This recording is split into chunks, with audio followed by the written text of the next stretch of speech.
Well, welcome everyone. We'll crack into it. Thank you for being here. I like to keep these really informal, so jump in, make an excuse to ask a question. I'd rather it was a conversation than not. I will just get you to mute your mics though if you're not talking, just because there's a little bit of background noise, if that's okay. So, some of you know us, some of you don't. So who are we? Well, my name is Andrew Miller and our business is Raw Coaching. So who are we and what is this all about? So we're a leadership development company, and our mission or purpose is we develop leaders who create environments where others thrive. And we do that in three main ways. So we still do lots of one-on-one coaching for leaders, mostly in business, a little bit in sport. I'm a qualified team and culture coach, so I still do quite a bit of that sort of work, and that's kind of what we're talking about today. But going in and doing work with a group, on what are our levels of connection and trust? What are we working towards? How do we want to interact together? And the last thing is leadership development. So you might see yourself in the statement, but often if you're good at your job, you get promoted to the role of leader, and that's pretty cool. Leaders get a little bit more money. But often you're given no training to make that transition. So we've developed programs and workshops to give leaders like practical, simple skills to actually lead other people. So now it's not your job to get on the tools and do whatever it is, accounting, building, plumbing, whatever.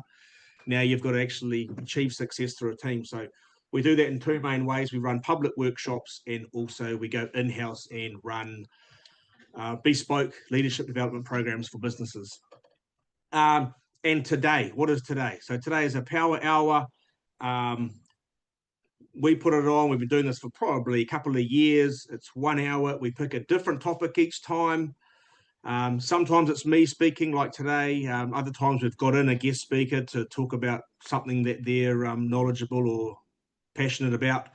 And the reason being, you might have a stack of books beside the bed. You might have a whole bunch of podcasts that you want to listen to. Sometimes getting to those can be a little bit tricky in amongst the busyness of life. So if we can jam an hour in your calendar, people turn up to meetings, right? Show me your calendar and I'll show you what's important to you.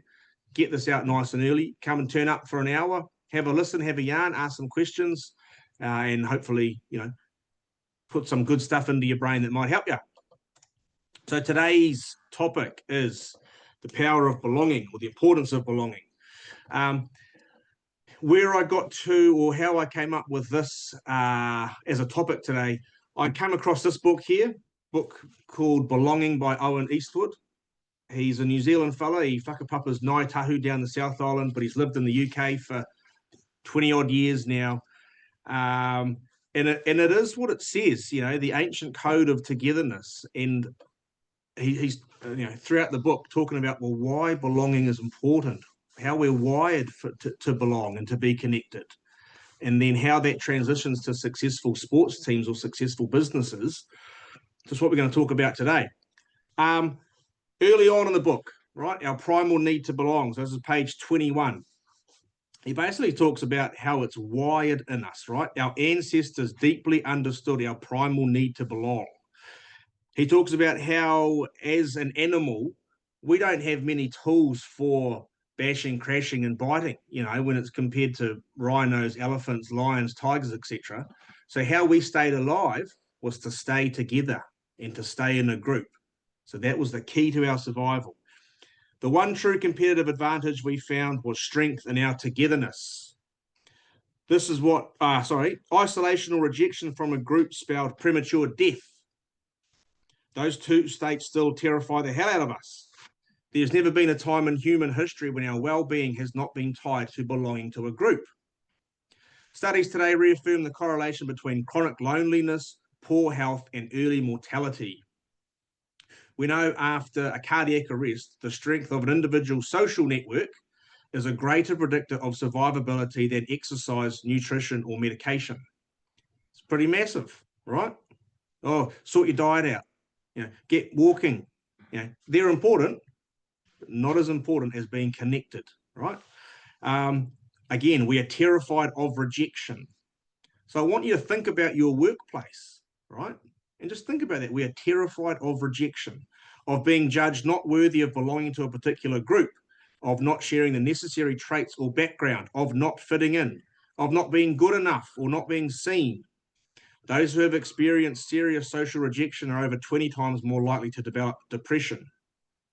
So to feel a sense of belonging is to feel accepted, to feel seen, and to feel included by a group of people, believing that we fit in, trusting we will be protected by them.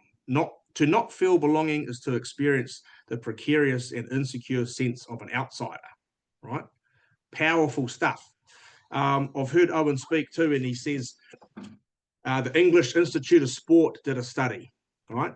And they came to a conclusion that 70% of our behavior is dictated by the environment that we're in. Hugely powerful. So you'll nearly get a completely different version of someone depending on the environment. And you might have come across that, I don't know, someone, it might be a sports team or a workplace, and someone's joined and someone else knows them. They're like, oh, Kev, oh, how you finding Kev? He's a bit of a pain in the butt, isn't he? And you're like, nah, Kev's awesome. We love Kev. He's great. Maybe because that environment is completely different, you know. But again, so throughout the course of today, think about the environment that you have at your place of work. I'm real happy, like please just jump in, because otherwise I will just keep going. If you have questions or anything doesn't make sense, you know, I would love you to do that. You know, you're not going to interrupt my flow. We'll just make it a bit of a yarn, you know. But have a think about that. Oh, next one. So Google did a big project called Project Aristotle, right? And lots of findings came out of it, right? So what the project was, between that period of time, 2012 to 2014, they researched over 180 teams. It was inside Google, I believe, right? Examined the team composition, the personalities within it. Okay, what are we learning? You know, because there's theories out there, but they're looking to, okay, what's their own truth, you know, in their own organization. Considered skill levels and backgrounds, what makes a good team's good and the crap one's crap. They found that teamwork mattered more than the members or who was on the team, right? But the biggest things, their number one finding was that the single most important factor in building a successful team is psychological safety. The shared belief that you won't be punished or humiliated for speaking up with ideas, questions, concerns, or mistakes.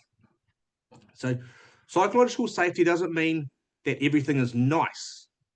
You know, that word nice or safety can be, oh, you know, this feels cushy and comfortable. Not at all. You know, so psychological safe environments, they still have debate and they still question each other and still challenge each other. In fact, that's a sign that there is psychological safety. So all your mics are turned off as I ask, but if you want to say something or ask something, you just got to bang your mic off and jump on in. Yeah. Psychological safety at work. You know, when you have psychological safety in the workplace, people feel comfortable being themselves. They bring their full selves to work and feel okay laying all of themselves on the line. Now, there's probably part of us that we always want to, you know, hold back, and I think that's normal. And that probably does keep us safe. You know, sometimes we maybe don't want to bring the Saturday night version of ourselves to work.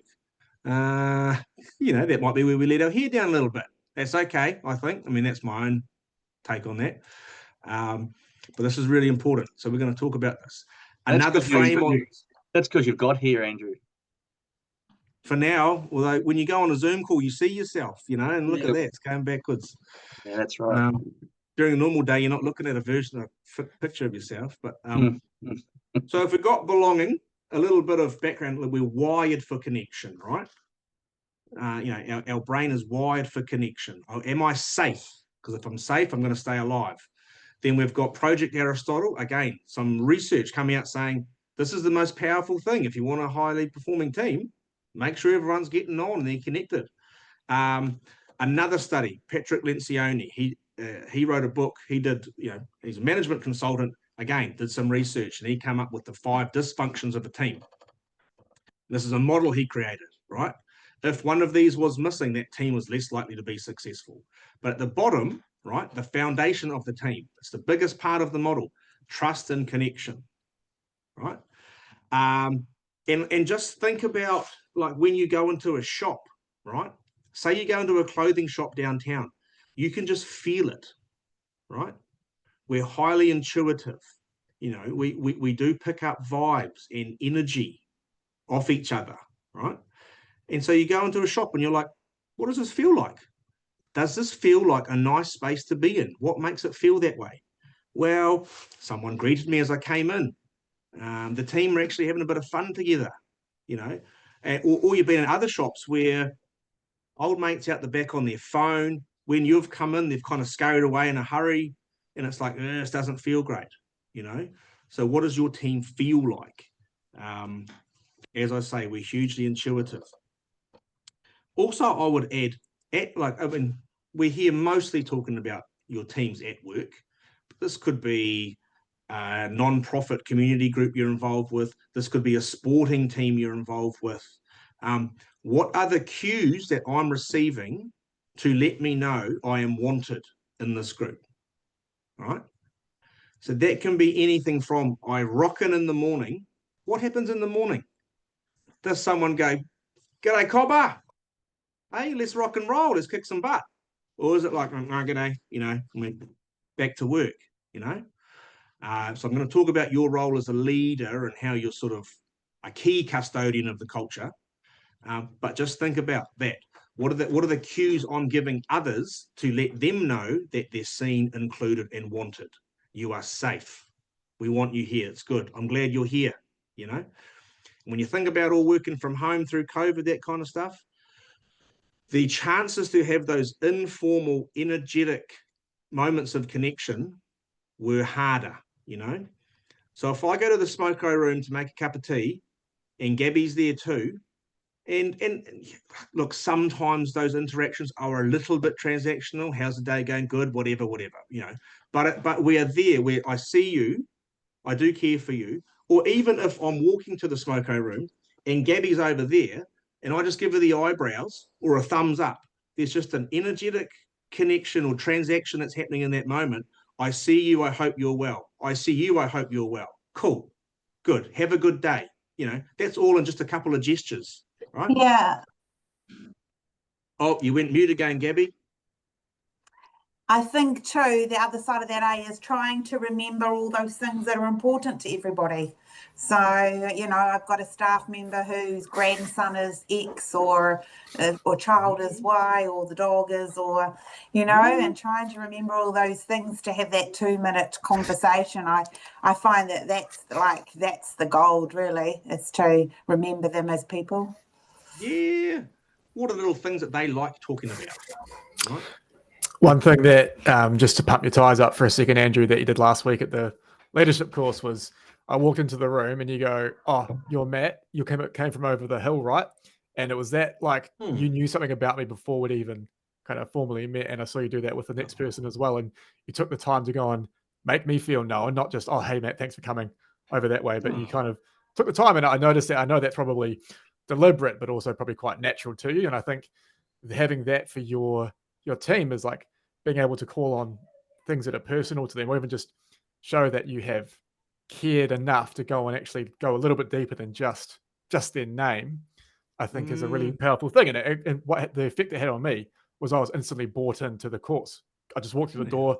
What am I going to expect here? But you actually gone and made the effort. And that's kind of, I feel that ties together nicely with what we're talking about right here. Cool. Thank you for sharing that. That's nice to hear, and good practical example too. Is it awesome? Right. I'll deflate your tires on. Deflate your tires after pumping them up. Yeah, find something else and say, "Hey, Yeah. but you did this later in the day that made me feel shit." I say, "Okay, Yeah. You know, I'll take the good with the bad." I'll drag you down. Thanks. Appreciate it. I've added in here. Okay, so that's a little bit about the why and the context. Okay, well, why would I bother building our team? Like, if I was going to be clinical or have my money hat on, am I going to financially see the benefit of doing that? Well, hopefully that context says yes. You know, you're going to get more from people, right? So just transitioning a little bit, what do you want your culture to look and feel like, right? And how do you make it clear? So you could call these values or standards or expectations, but how do you attract the right sort of people? And how do you pull it back to some kind of foundational pillar, like, hey, this is what we stand for? Because often the values aren't real, or they're not really talked about. And that's why people can roll their eyes around values, like, oh, values, they're a crock, you know. Well, often they are, because they're not used properly. But if they're used well, they can be hugely powerful. I had to speak to a group of sheep and beef farmers during the week. And I just said, if I was making up the values for my farm, what would I make up? And I've done the same for today. There'd be some kind of value to me around the importance of teamship. So it could be help your mates. You know, we go to lengths to make sure the heart of the team is strong. So if you join our team, we talk about this stuff a lot. It's really important that you are a good team player. That you don't just think of yourself, you're really aware of what's happening around you. And am I helpful? Am I making your day better? You know, another one could be called bring the vibes, you know, positively contribute to all environments, right? And there are some people, you know, that, how's your day going? And they're like, bloody, another whole week of work, eh? You know, shit, here we go. And it's like, oh, why'd I even ask, you know? I mean, we're allowed an off day or an off moment, but if that's your narrative and that's how you roll the whole time, I'm going to give you some feedback, or you're probably not going to work here, you know? That's just me. Or have a laugh. Let's enjoy the ride. You know, let's remember that, hey, every day is a gift. Why not have some fun? You know, it doesn't mean we clown around the whole time. Let's bloody enjoy it, you know? And it gives you something as a leader to come back to, whether that's in a team environment. Hey, you know, our value of bring the vibes. I know it's June. I know the sun's not showing up as much as it normally is, but that's when what I ask from you is that you check yourself as you park your car and you walk in the front door. It's like, let's rock and roll. I like being here. I'm going to bring good vibes. Or if it's with an individual, you know, you can have a chat if they just, maybe they're in a bit of a rut, you know, and you need to check in on them. How you going? Because I noticed that you haven't been bringing your vibes lately. What's going on? How are you? Are you okay? Let's have a chat. So how do we create safety? So I've got a couple of pages here on just some practical ideas, right? Take some notes, go and use these with your team, but get intentional. So deliberately create space for it. And I'm going to give you some examples of that shortly. But actually acknowledge, look, I need to be investing in this. It is never a waste of time to work on our team. And again, I don't know if it was in Project Aristotle or what, but I guarantee you financially get the return on it tenfold, right? Talk about it. Hey, this is important, guys. You know, and I just use an example there of a team meeting, but continually talk about it. I said choose your team wisely. To me, that's your best. Like, it's like the bouncer at the door, you know, of the pub, of the nightclub. And if you're heavily intoxicated and you look like you're going to cause a bit of mischief, you probably won't get let in, you know. And it's like, no, not in those shoes. That's the chance to actually go, you know, when you're interviewing for people. I'm not sure. I'm not sure if you'll fit in here. You're sort of not. And I don't mean we all have to be cookie cutters of each other, right? Absolutely not. But at least that central, the vibe and how you're going to fit with our team and contribute to our team. If you're just not sort of that nature where it's going to be a positive contribution, you know, maybe you're not right for our team. I'll put there, though, it doesn't mean you have to be wildly extroverted, right? So introverted does not mean you are rude. It just might mean your whatever, or your energy, you have a quieter energy, right? Is that what those symbols mean? I thought that said does equal rude, but does that mean not rude? Oh, it should be not. That's a spelling mistake. That is a spelling mistake for a key point that I'm trying to make. No. Thank you for checking. No worries. It does Yes, not mean I was you're really rude. worried then. No. Introverted No. does equal rude. No. Or even shy doesn't mean you're rude. Right? And so to like share a little bit, my wife sometimes can come across rude. She ain't rude. She's just a bit socially anxious sometimes. And she's sort of, not sure who to go and talk to, or hey, does someone want to talk to me or whatever. And it's like, she ain't rude, And so I guess sometimes the introverts feel a bit of pressure to be something that they're not, and it's like, nah. We can still feel your vibes though. We can still feel if your vibes are warm and positive and you're projecting, I'm happy to be a part of this team, and I'm about collaboration. I was just going to say on that point, I'm moving to IT Partners. They're an IT company in Hamilton, and as part of my onboarding, I have to write this like blurb about myself and my communication style and sort of who I am and what I do. And there's lots of examples, and because there's lots of engineers, IT technicians, there's a lot of introverted people in that mix, and so they write like, I am really introverted, and then just like an explanation. This does not mean I'm not listening, or I don't care about what you have to say, but I'm processing and deeply trying to understand these things. So yeah, I think that sort of thing is like a really good and useful way to have about yourself. Like I can say, I'm quite extroverted, come over and have a chat with me and explain that. But on the flip side, it's exactly what you've been saying. Doesn't mean they're rude, but I think most people by default would pick up on those signals. They're not saying anything, they barely look engaged. That is rude, I think. So I think I'm basically just trying to agree with your point you're making, that introverted people will by nature just kind of shut it down a little bit and then respond when they're ready. Yeah, nice. And know your people as a leader, eh?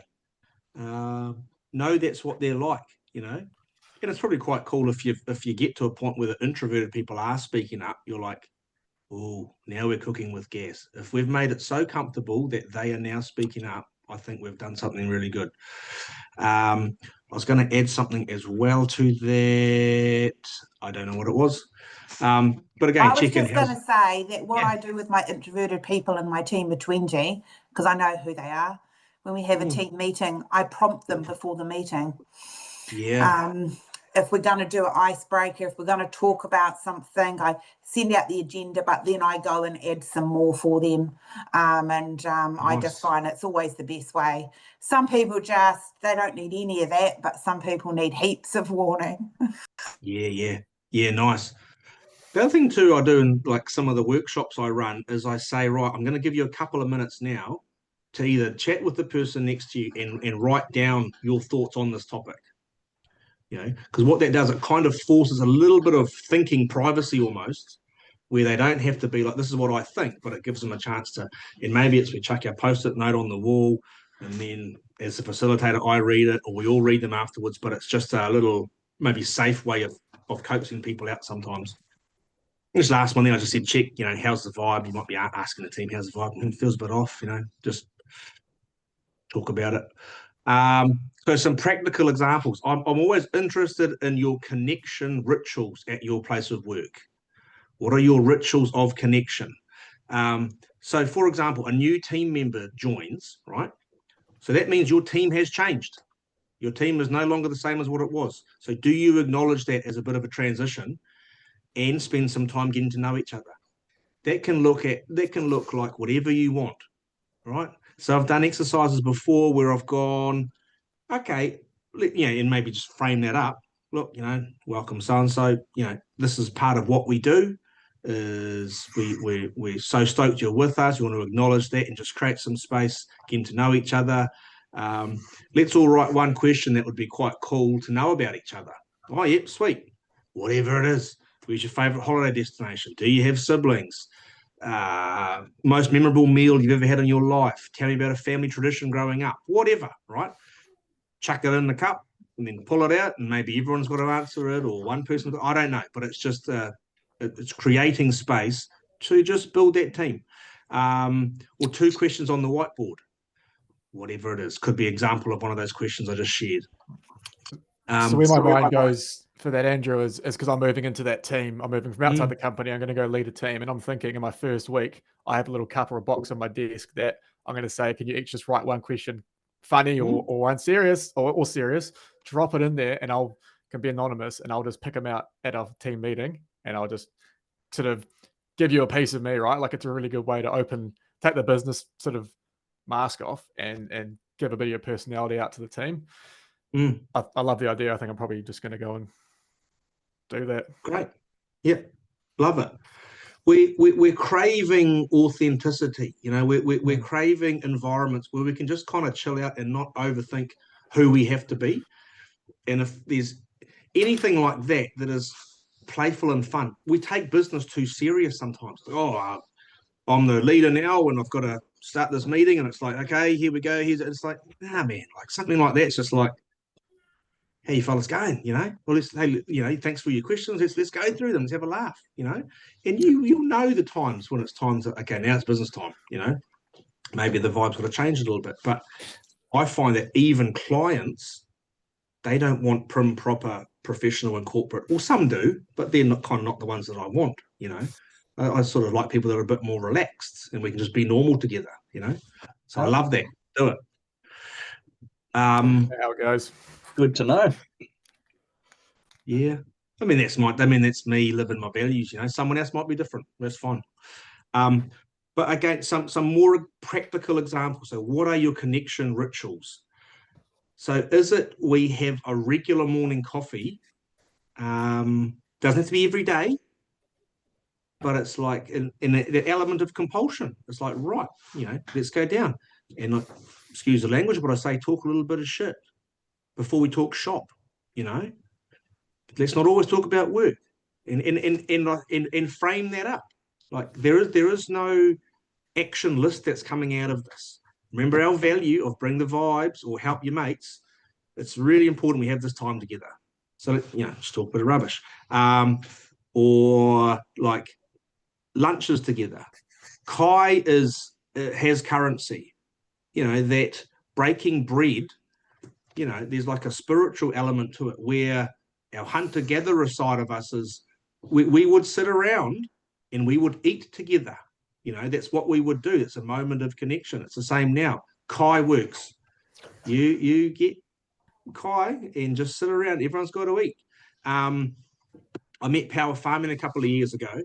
They still have a cafeteria where someone makes lunch every day, right? And they have something different for lunch, whatever it is, spag bowl, toasted sandwiches, whatever, but for the whole company. And the whole company stops at 12 or 12:30. And it sounds old school or prescriptive, but they say it is just unbelievable. CEO through the newest person in the company who's started today doing their apprenticeship, we all sit and have Kai together and we talk shit, right? I've had some other places say that they have a rule that there's no phones in their staff room, because what they found is that everyone gets into the staff room and they're just there on their phone scrolling, you know, and no one is talking, right? And I get that some people need to recharge, right? But it was just I don't know if it's the rudeness or the lack of connection that just everyone's there on their phones doing this. So that's why I've got the puzzle there. They bought in different things, right? They will just have a massive 1,000-piece puzzle. And over the course of a week, you know, without saying, hey, everyone must do this puzzle, they would just see there be team members sitting around there trying to do the puzzle together and seeing it come together and being like, oh, I had to go at that part. That's quite hard, you know. They had a dartboard. They had a table tennis table, right? So there was just some fun, you know, to happen in the background. The Barbie there, like, this might not be appropriate for your workplace. But imagine if the team rocks up on a Friday, there you are with your apron on, and you're smashing out bacon and eggs, and you've got coffee there. And you're like, team, we've had a primo week. Thank you, man. Smash some bacon and eggs. Well, you might send them a note the night before. Hey, don't bring breakfast tomorrow, but don't tell them anymore. Or don't have breakfast tomorrow. And then just that informality. And then people are sitting around just having a bacon buddy and having a coffee. And they'll talk rubbish. They'll talk about the week and they'll talk about what's coming up on Friday or what's coming up on the weekend. That example there of the team having a beer, I share the story a lot. But when I started work at the bank over 20 years ago, we would have a beer probably 3 nights a week. And again, you know, it's not about the beer, and the attitude towards alcohol has changed, you know. But the attitude towards connection has changed as well. So now you're lucky if people are there till 5 and they bugger off because they've got Timmy's got rugby and Sally's got dancing and this and that and that. And we try and live two lives in one. And that acknowledgement that actually it's good for me, it's good for us if we stop and connect. And I shared this story with one guy, and he said, so whenever I tried to do that, I had to bring it forward to 4 o'clock. But even then, people were scooting out the door. So whenever I said, right, we're going to have a beer tomorrow night, 3 p.m., and he'd bring it forward even more, doesn't have to be beer. And it can be anything. All I'm saying here is like, what are your connection rituals? Informal. I agree. I think, Andrew, times have changed. They've changed. When I worked in London in my 20s, we went to the pub every night after work. Yeah. And that's not probably good for a family, is it? But we were a really tight, close team. Here, I think I've just learned that you can do some after work stuff. So occasionally we'll meet down at the Five Stags and have a drink. And look, I might get 3/4 of my team. Occasionally, but doing lunchtime things or a surprise afternoon something, it actually kind of works better. Totally. That's why I'm just sharing a few options, whether it's a breakfast or a morning tea or a lunch. I quite often send a client a morning tea and I'll write the note, stopping to connect is never a waste of time. Enjoy breaking bread together, have some kai, so interesting observation. So that's your regular connection rituals. The other thing I do like is a good old-fashioned offsite, right? Not every workplace can afford this. It doesn't have to be expensive, but for some places it's maybe not an option. Childcare, all this kind of stuff. But if you can get there, hugely powerful. There's something about being together when the sun goes down and when the sun comes up, and using that time to galvanize us as a team. So if we're sharing something sort of as the sun goes down, again, I think it taps into our 2 million year old brain, which is, hey, we've been out hunting, gathering, we're just enjoying this time together, and then it's a new day. What are we going to do together? Let's rock and roll. This here is the New South Wales Swifts that I did some work with. I still do a little bit. This is 2019. We actually won the Suncorp Super Netball that year. Beat the Sunshine Coast Lightning by 17 goals in the final. Little side show off there. But in this exercise here, they were asked to think of a song that was meaningful to them. This is prep. They had to prepare in advance. Bring 3 photos that told us who they are or what was important to them, and bring a piece of writing that has shaped them or touched them, right? That can be a book. It can be a song lyric. It can be a poem. In other settings, I've had like people read out Mother's Day cards. So and then how we do it is I frame it up, righto, this is how it's going to work. We're going to go through everyone, just one person at a time. I'm going to ask someone to go next, or to go first, sorry. Okay, Nikki, what's your song? Got my little speaker there. Right, my song is whatever it is. Who knows? And there's fun ones, there's deep ones. This reminds me of being in my 20s when I was carefree, and I've still got those mates. Nana taught me the song on the piano. I walked down the aisle to the song. All sorts. As soon as you start playing the music, it changes the whole environment. People almost have a tear in their eye sometimes, right? Go through the photos, whatever. They share family. They share, here's our house that we built. Here's our beach house that's been in my family for 100 years, whatever, right?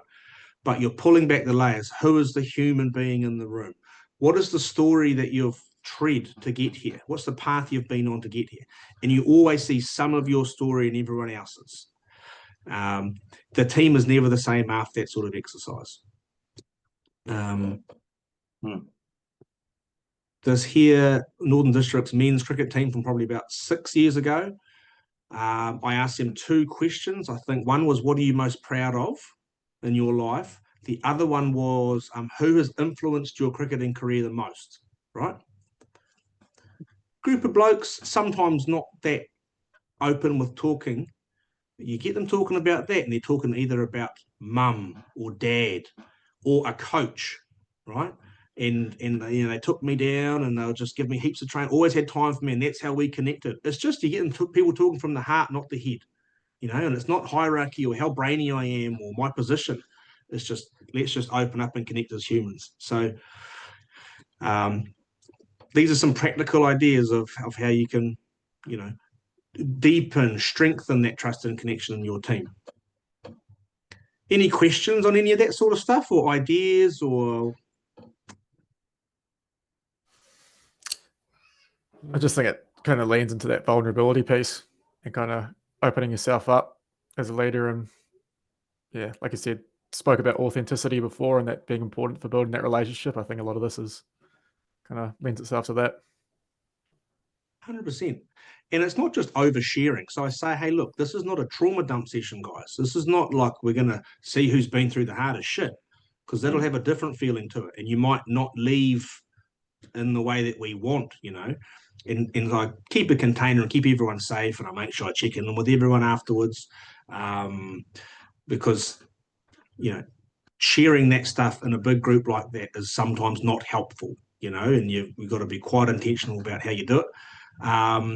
Yeah, and that vulnerability is not, it's not an oversharing, but it's, I'm going to let you into my world, you know, this is who I am, what's important to me, in a safe way. It's really, really important.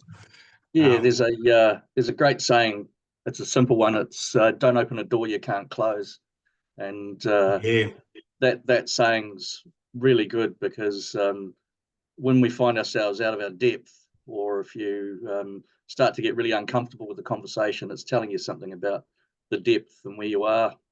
It's never easy necessarily, though, to know if you've opened a door you can't close. So pretty important stuff. Oh, and sometimes people open doors that shit, I didn't know that was going to happen, you know, and so it's like, okay, well, we're here now, you know. You might pause and take a moment and be like, you know, yeah, that's a good saying. I think that's why probably people like yourself and myself exist in this sort of a space. Keep it safe and appropriate, and helping people to know how you might deal with those things. Yeah. So hopefully there's some practical ideas that go right through from on a normal week, things we're doing to connect, reframing the importance of connection. Actually, it is not a waste of time. It's not, here's our meeting, we need an agenda. For it to be a good meeting, we need some actions. And it's like, no. Actually, and framing it up. Purpose of this meeting is just to connect and talk some rubbish. Sweet as. That's it, you know, okay, great. There's some other ways. So you might, there is value in some of those personality or those cognitive tools that show you how you think and show you how other people think. There's Strengths Finder, which is really powerful. HBDI, there's DISC, there's that eagle, dove, peacock one. There's another bird in there. I don't know what the other bird is. There's DOTS, which is a communication tool. You can make your own up.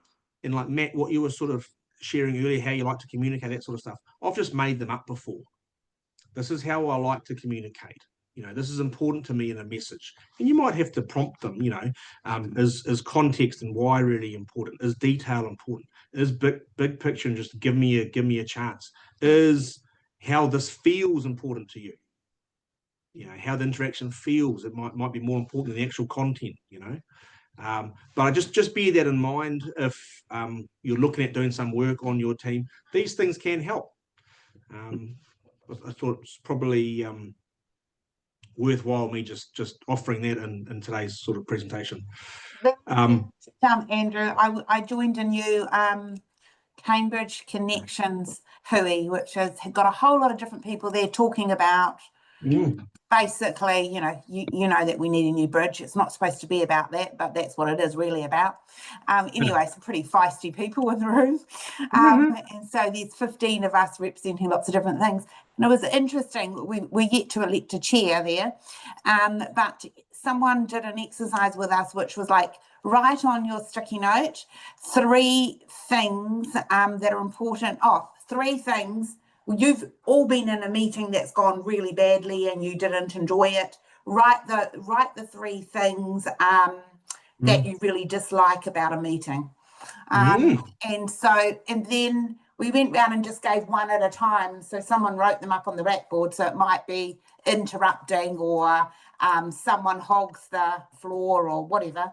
And then drew a line, and then he got all those ideas up, and then he said, okay, so everyone, what's the opposite of those things? It was just, I've never seen it done like that before, but I mean, it was such a good model, and I thought I can probably use that in some other way, that kind of thing. And I think around communication, sometimes we have some different styles of communication in the whare here, and that can cause some problems.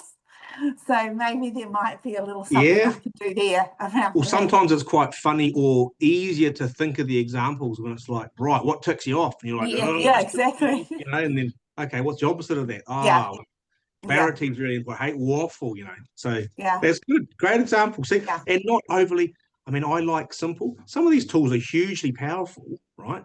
But then remembering them, you're a dove. Shit, what's a dove again? You know, so that's just nice and simple. I like that. Good share. Respect trumps harmony, right? So a bit of a test. Why being liked is overrated. I love it. Yeah. A bit of a test of, okay, how strong is our sense of connection, trust, relationship, is if you start having a bit of heat come up in a constructive way. If it's toxic and I'm trying to win and beat Tony and make him feel stink so I feel good, that's not the kind of conflict we're after, you know. But if it's healthy and you've got people going, Matt, I hear you. I've got a different take on that. Can I share it? And if we get Matt goes, go for it. I'm like, well, I think the team needs to be quieter and work harder, you know, whatever. And if I'm the boss and I hear that, I'm like, now we're cooking with gas, you know, because we can achieve something called like a false harmony, where we're just pretending to play nice and we're just smiling and nodding, but underneath that there's a whole bunch of crap we're not talking about because we don't have that sense of trust and connection. So I've said here, practice being honest, you know, debate things. It might be, and I do this, and I just made this up in my practice, in some of my like offsites where I'm like, right, we're going to have debate. And even though it's about something trivial, right, the best practice is by experience. And so if we are debating, even though we know it's a made up thing, and Gabby's having a crack at me, right, and I feel my heart rate increase a little bit, and do I feel a bit embarrassed or ashamed that actually, oh, she's a bit more articulate than me? You know, what's going on in that environment? You know, and just being more comfortable in those spaces will help you when it comes to something real. But like truth attracts truth. Probably shared this example with you before, where I shared it probably last week, Matt, met a lady for a coffee in the last 6 months or 12 months, where she rocked up. It was first time meeting her. She had more lipstick on her teeth than on her lips, right? And I'm like, oh, I'm going to tell her. I said, hey, you got heaps of lipstick on your teeth. She was like, oh, shit, you know, a little bit embarrassed, right? You know, and tidies up a little bit. She says, thank you for telling me. You know, you're my kind of dude, right? So, I mean, it's not debating or arguing with each other, but it's talking about an uncomfortable thing. Instantly, we're one more notch up in our level of trust and connection because we're being honest with each other, you know? And I'd say discuss how we want to talk about hard stuff. And I just think, especially as the leader, be really comfortable, you know, just having that conversation. How do we want to talk about hard things? You know, because I've kind of noticed that we sort of allude to things, or we're very subtle, or we're passive, you know. Again, I talk about this a lot, but it's Shakespeare. Many a true word is said in jest, right? You look out for the jokes that have a serious undertone, you know, which is like, oh, Kev's done that. We better, you know, get out the fine-tooth comb because it'll be full of mistakes, you know. We're sort of joking about it, but actually, someone needs to talk to Kev and say, slow down, cuz. Like you are making a lot of mistakes. Your workmanship is not where it needs to be. Let's have a chat, you know, but we'd rather joke about it. And I think I put down the bottom there, leaders holding the space, right? So say it's a team meeting, and it starts to get a little bit heated, right? And we had the model before, Lencioni's model of a high-performing team, psychological safety, that we can talk about things freely and openly and not be worried. Or even, that model forming, storming, norming, performing. You might have seen that before, right? Mm-hmm. Built the trust. Storming, right? That's when we're learning to play with each other and right? But so the meeting's getting a little bit heated. If the leader can go, hey guys, can I just pause us here? This is primo. This is exactly what we want to be doing. And I can feel the passion for this topic, and I can feel this is important to us. We're going to stay in this chat as long as we need to. This is great, right? And what they're doing is they're normalizing it and making it okay, rather than like, oh, it's getting a bit fiery here, but titchy. Leaders saying, nah, this is perfect. Now I know we're cooking with gas, And maybe afterwards they give a bit of feedback. You're like, great meeting, love it, because now we're getting real. There's another part of that model that you're talking about. The final part of that is mourning. And when it's got a lot to do with psychological safety, actually, because the mourning part is about how people experience their own sense of self in a group. And when they leave that group, whether it be temporarily or permanently, they have a sense of disconnect from something. I'm not sure if you're aware of that, but it's certainly part of that model. Yeah. Well, yeah. You can totally understand that. Mm. That's why I like that sense of gratitude, like back to those made up values I made. It's like, let's enjoy it while we're here, because this ain't going to last forever. Someone's going to leave soon or retire or find another job. So while we're here, let's kick ass. Let's have some fun. So that's a good example, Tony. That's us. That's us in terms of all the things I wanted to share with you today. I wanted some practical examples. So the context and the why. Why is this stuff important? Well, hopefully I've shared enough about that. And then how to do it. Just some examples of bringing in those connection rituals, everyday things you can do, right through to, we're going to put a bit more work and time into this, and maybe we're going to go off-site. I like the off-site for a number of reasons, but one is, you're dressed in casual clothing. There's typically a car ride where, okay, you four are going to be in a car together. It's all that informal stuff. We pull over and get some gas. Hey, anyone want anything? Can I have a coffee? Yep, sweet. Oh, what coffee do you have, Gabby? Oh, I have a flat white. Cool. Oh, can you get some chewing gum? It's all that, and we're having a roadie and we're talking shit in the car. And Matt, you're in charge of music. What are you into? Oh, hard out death metal. Oh, okay. Anything else? Oh, R&B. Yeah, we'll go with that. So all that stuff. And then when you're off-site, somewhere memorable, we see the water or we see the bush. We just have a different conversation than if we're in our normal meeting room that can be a little bit sterile.